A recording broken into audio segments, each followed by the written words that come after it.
પ્રબોધકો. ઇઝરાયલનો પહેલેથો ઇતિહાસ દેખ જતે ઈશ્વર પ્રબોધકોને મોકલ્યા. પ્રબોધકો ઈશ્વર પાસેથી વાત સાંભળે ને પસંદ છે વાત માણુને કહે. આહાબ ઇઝરાયલનો રાજો હતો. ત્યારે એલિયા પ્રબોધક હતો.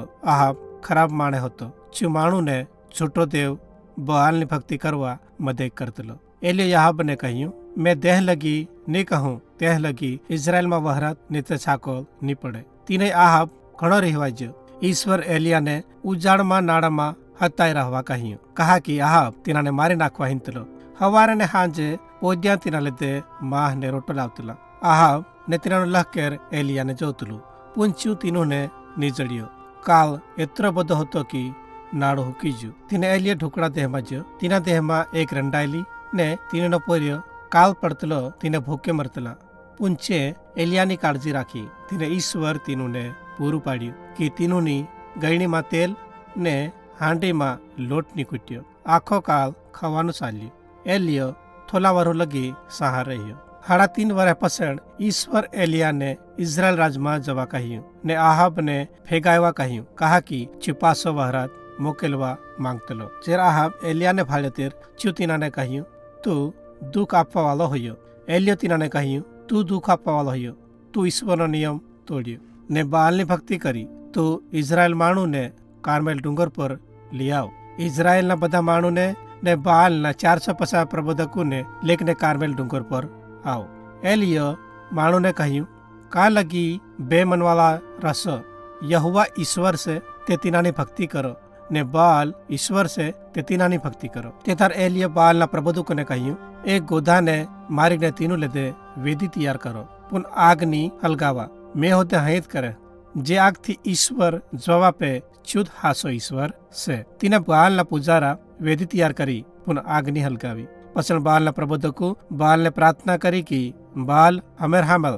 આખો દાડો છે પ્રાર્થના કરી ને આઈડિયા ને પોતાને સુરા ખોપ્યા પણ કચ્છો જવાબ નહીં જડ્યો. હાન તો એલિયો ઈશ્વરની વેદી તૈયાર કરી. પસણચ્યું માણુને વેદી પર માં ને લાકડા ને વેદીની ચારે મેરની જમીન ની ભીગે ત્યાં લગી 12 હાંડલા પાણી રેડવા કહ્યું. ત્યારે એલિયો પ્રાર્થના કરી, એ યહોવા ઇબ્રાહિમ ને ઈસાક ને યાકૂબના ઈશ્વર, અમને દેખાડ કે તું ઇઝરાયલનો ઈશ્વર ને મેં તારો સેવક હોયો. મને જવાબ આપ કે એ માણું જાણે કે તું હાસો ઈશ્વર હોયો.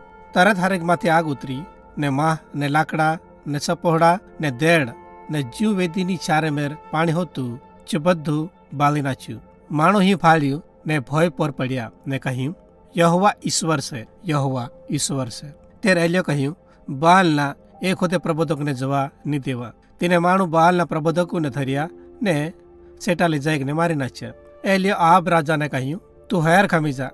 કહા કે વહારત આવા બાજરીયો. તરત કાલા વાદળ આવ્યા ને ભારે પાણી પડ્યો. યહોવા કાળ બંધ કર્યો ને સાબિત કર્યું કે શુદ્ધ હાસો ઈશ્વર છે. એલિયાના ટાઈમ પસંદ ઈશ્વર એલિસા નામના માણસને પ્રબોધક અહીં નક્કી કર્યો. ઈશ્વર એલિસાથી ઘણા ચમત્કાર કર્યા.